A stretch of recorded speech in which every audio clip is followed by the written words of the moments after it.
ग्रामसभा विषय असा आहे, ग्रामसभेत कोणते निर्णय झाले तर ते जी ग्रामपंचायत बॉडी ती अंमलात आणतच नाही. आणि ग्रामसभा कधीच वेळेवर होत नाही. 26 जानेवारीची ग्रामसभा, 15 ऑगस्टची ग्रामसभा, काय 2 ऑक्टोबरची ग्रामसभा त्यांनी काय 1 महिन्याच्या अंतरात नेलेली.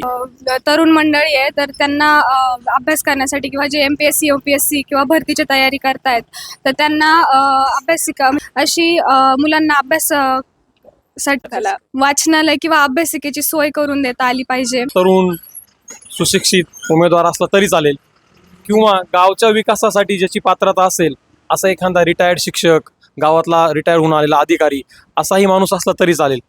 नमस्कार मंडळी, मी आशुतोष. आज आपण आलो होतो जवळे कडलक या गावामध्ये. सरपंच नामा या प्लॅटफॉर्मच्या माध्यमातून आपण लोकांची मतं जाणून घेतोय की गावासाठी लोकनियुक्त सरपंच कसा हवा. तर चला तर जाणून घेऊया लोकांकडूनच की लोकांना सरपंच कसा हवाय आणि सरपंचाचं विजन काय असलं पाहिजे.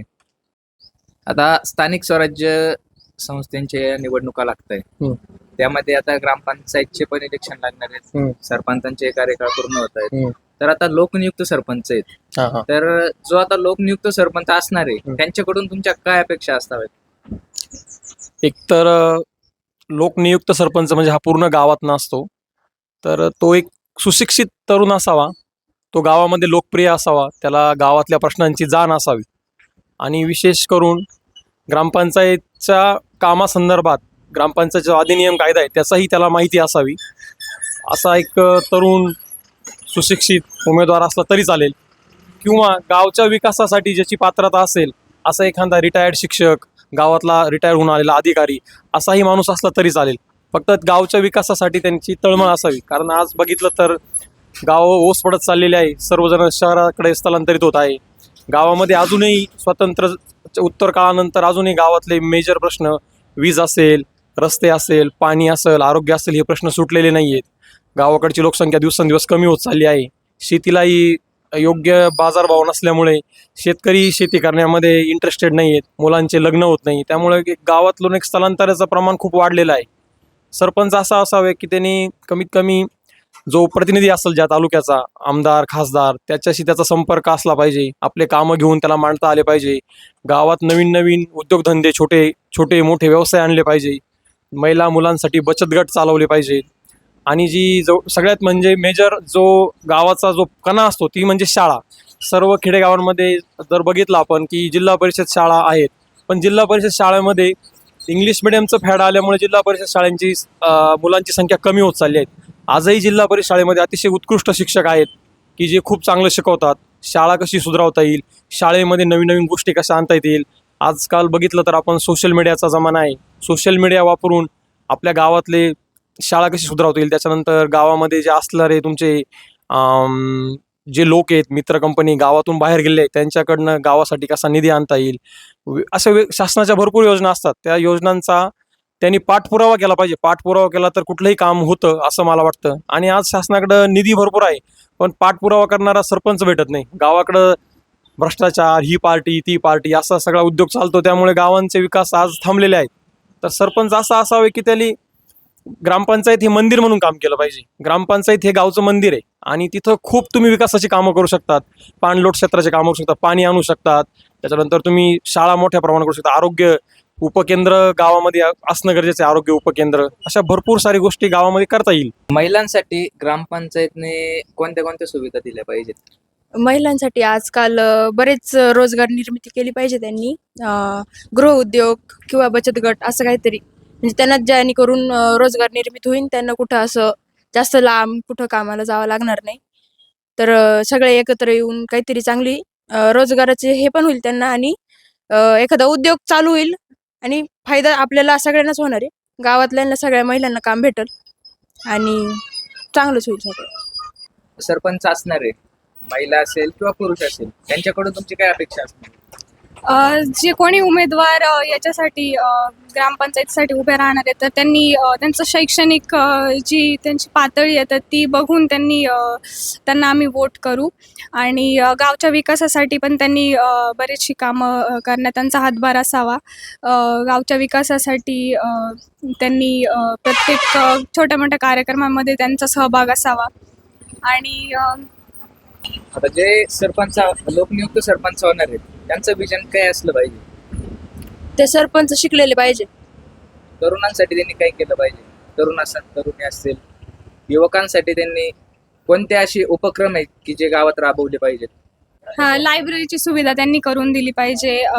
वाचनाकडे अजून मुलांचा कल वाढला गेला पाहिजे, त्यासाठी त्यांनी लक्ष दिलं पाहिजे. असं बालसंस्कार केंद्र हा. बालसंस्कार केंद्र एक चालू झालं पाहिजे लहान मुलांसाठी. आपल्या इथल्या बरेच लहान मुलं आहे गावामध्ये. तर आपल्या गावात जी तरुण मंडळी आहे तर त्यांना अभ्यास करण्यासाठी किंवा जे MPSC UPSC किंवा भरतीची तयारी करतायत तर त्यांना अभ्यासिका म्हणजे त्यांना मुबलक वेळ भेटत नाही आहे इथे. त्यांना संगमनेरला जावं लागतं त्यासाठी. म्हणजे ते खर्च खूप येतो त्यासाठी आणि कुणाची ऐपत पण नसते. तर आपल्या गावात अशी मुलांना अभ्यास साठी वाचनालय किंवा अभ्यासिकेची सोय करून देता आली पाहिजे. किंवा आपल्या गावामध्ये 10वीपर्यंत शिक्षण घेण्यासाठी आता शाळा आहे, कॉलेजेस आहेत. तर कॉलेजेसची पण सुविधा त्यांनी 11वी-12वीची करून दिली पाहिजे. त्यामुळे बरेचशी जी बाहेर जात आहेत मुलं तर ती आपल्या गावात शिक्षण घेऊ शकतील आणि त्यांचा विकास होऊ शकेल. महिलांसाठी ग्रामपंचायतने कोणत्या कोणत्या सुविधा दिल्या पाहिजेत? महिलांसाठी आजकाल बरेच रोजगार निर्मिती केली पाहिजे त्यांनी. गृहउद्योग किंवा बचत गट असं काहीतरी, म्हणजे त्यांना जेणेकरून रोजगार निर्मिती होईल. त्यांना कुठं असं जास्त लांब कुठं कामाला जावं लागणार नाही. तर सगळे एकत्र येऊन काहीतरी चांगली रोजगाराचे हे पण होईल त्यांना आणि एखादा उद्योग चालू होईल आणि फायदा आपल्याला सगळ्यांनाच होणार आहे. गावातल्यांना सगळ्या महिलांना काम भेटेल आणि चांगलंच होईल सगळं. आपल्या गावामध्ये अशा कोणत्या गोष्टींचा विकास नाही झालेला का ज्या गोष्टी विकासापासून खुंटलेल्या आहेत आणि त्या गोष्टींचा विकास येणाऱ्या सरपंचांनी कराव्यात असं तुम्हाला वाटतं? आपल्या गावामध्ये एक विकासाच्या दृष्टिकोनाचा जर विचार केला तर आपल्या गावामध्ये गाळे किंवा आपल्या गावामध्ये प्रशस्त अशी जागा नाही आहे. आपल्या गावामध्ये गाळ्यांच्या माध्यमातून नवीन विकासाचे धोरणं, नवीन उद्योगधंदे, व्यवसाय आणता येतील यासाठी आपण प्रयत्नशील असलं पाहिजे आणि त्या दृष्टिकोनातून आपण आपलं काम निरंतर असं सेवा माध्यमातून चालू ठेवलं पाहिजे. तरुणांसाठी काय केलं पाहिजे बा ग्रामपंचायत? तरुणांसाठी वाचनालय असतील किंवा तरुणांना प्रोत्साहनपर काही गोष्टी असतील बुवा, नवीन उद्योजकाच्या संकल्पना असतील किंवा तरुणांसाठी नवीन संघटन असेल, ते संघटनाच्या माध्यमातून त्यांना एक दिशादर्शक असा उपक्रम राबवले पाहिजे. संघटनाच्या माध्यमातून, संयोजकाच्या माध्यमातून त्यांना संघटित ठेवून त्यांना वेळोवेळी काही उपक्रम असतील त्यामध्ये सामावून घेतलं पाहिजे. सर्वसमावेशक गोष्टी त्यांनी केल्या पाहिजे. आपल्या शिक्षण संस्था कशा आहेत गावात? गावातल्या शिक्षण संस्था खूप चांगल्या आहेत, परंतु थोडंसं वैचारिक लेवलला किंवा एकमेकाचे मनं धरून सगळ्या गोष्टी त्यांनी आत्मसात केल्या पाहिजे आणि सगळ्यांचे विचारधारा एक करून एक संघ राहिलं पाहिजे असं माझं प्रामाणिक मत आहे. आता येणारा सरपंच त्याचं विजन कसं असलं पाहिजे? व्हिजन सर्वसमावेशक असलं पाहिजे. सर्व जाती धर्म एकत्र ठेवले पाहिजे. बंधुभावाची शिकवण त्यांनी दिली पाहिजे आणि गावचा विकास केला पाहिजे. गावासाठी त्यांनी सगळे उपक्रम असतील कोणत्याही प्रकारचा मतभेद न करता उचनीची ही बंधुभाव त्यांनी ठेवला पाहिजे. सर्वांना सर्वसमावेशक समजलं पाहिजे असं माझं प्रामाणिक मत आहे. गावामध्ये होणाऱ्या ग्रामसभेबद्दल तुम्ही? नाही, ग्रामसभा विषय असा आहे, ग्रामसभेत कोणते निर्णय झाले तर ते जी ग्रामपंचायत बॉडी ती अंमलात आणतच नाही आणि ग्रामसभा कधीच वेळेवर होत नाही. 26 जानेवारीची ग्रामसभा, 15 ऑगस्टची ग्रामसभा, कायम 2 ऑक्टोबरची ग्रामसभा त्यांनी कायम 1 महिन्याच्या अंतरात नेलेली. 15 महिन्याच्या अंतरात ते त्यांच्या हिशोबाने तारीख लावणार, मग ग्रामसभा. आणि वर्षात 3च ग्रामसभा होतात आमच्या गावाला. तर येणाऱ्या ग्रामपंचायतच्या जे या नवनिर्वाचित जो असेल त्यांनी प्रत्येक महिन्याला जी ग्रामसभा आहे म्हणजे गावसभा लावून ग्रामसभेचं रूपांतर गावसभेत करून दर महिन्याला जी सदस्यांची जी मासिक मीटिंग असते ती अशा मोठ्या वातावरणात पूर्ण गावाला बोलावून कोणाचे काही प्रश्न असतील ते ग्रामसभेसमोरच मांडले पाहिजे. तिथंच लगेच त्याची उत्तरं मिळाली पाहिजे किंवा त्याच्यावर समस्येवर तोडगा काढला पाहिजे. त्या समस्येचं निराकरण झालं पाहिजे. प्रश्न असा होता ग्रामसभेत एकदा आमच्या असा विषय आला होता की सोलर बसवायचा, शेतकऱ्याला 24 तास लाईट द्यायची बुवा, रात्रीचं वाघांची भीती असते तर ते सोलरचा प्रोजेक्ट आमच्या गावाला जागा पण उपलब्ध आहे. गावकीची जागा आहे इथं भरपूर मोठा त्या गावात ये समजा भरपूर. तर त्याच्यावर सुद्धा तो एक मोठा प्रोजेक्ट होता. त्यातून भरपूर ग्रामपंचायतचं कौतुक झालं असतं समस्त शेतकरी वर्गाकडून, सामान्य माणसाकडून. त्यातून आणखी रोजगार वाढला असता. 24 तास लाईट दिवसभरा म्हणजे लोक फळभाज्याकडे वळाले असते. गावात थोडी समृद्धी क्रांती पण त्यातून झाली असती. आपण ज्याला ती हिरवी क्रांती म्हणतो ती. तर ती परंतु ते नाही या 5 वर्षात ते व्हायला पाहिजे होतं. पण येणाऱ्या नवनिर्वाचित आपल्या ग्रामपंचायत जी बॉडी असेल त्यांच्याकडून ही अपेक्षा आहे की शेतकऱ्याला 24 तास लाईट, 12 तास जर लाईट भेटली तर गाव समृद्ध होईल. मग त्यासाठी सोलरचा प्रोजेक्ट हा भरपूर शेतकरी पण आहे जमिनी देण्यासाठी. ग्रामपंचायतची जागा आहे भरपूर. तो प्रोजेक्ट अंमलात आणला पाहिजे होता आणि तो आणण्याचा येणाऱ्या नवनिर्वाचित बॉडीकडून खूप शेतकरी वर्ग अपेक्षित आहे. सांगायचं म्हणलं तर गावात फक्त समृद्ध रोड पाहिजे, हायजॅक बसवली पाहिजे, रात्रीचे लाईटीची व्यवस्था फार महत्त्वाची आहे. प्रत्येक घराघरात पाणी गेलं पाहिजे. पूर्ण सुशोभीकरण गावामध्ये झालं पाहिजे. झाडे जरा लावण्याची योजना अंमलात आली पाहिजे. ग्रामपंचायतचं कसं आर्थिक वर्षात उत्पन्न वाढेल फळझाडांच्या मार्फत त्याविषयी पण थोडीशी जनतेला सोबत घेऊन प्रत्येकाच्या घराघरात राहून प्रत्येक त्या माणसाने काम केलं पाहिजे. आता मागच्या 5 वर्षामध्ये गावात अशी मुबलक अशी कामं झालेली आहेत का? पाहिजे असे कामं तर नाही झाले. म्हणजे गावाचा जर विचार करता भौगोलिक परिस्थिती बघता पाहिजे ते कामं नाही झाले.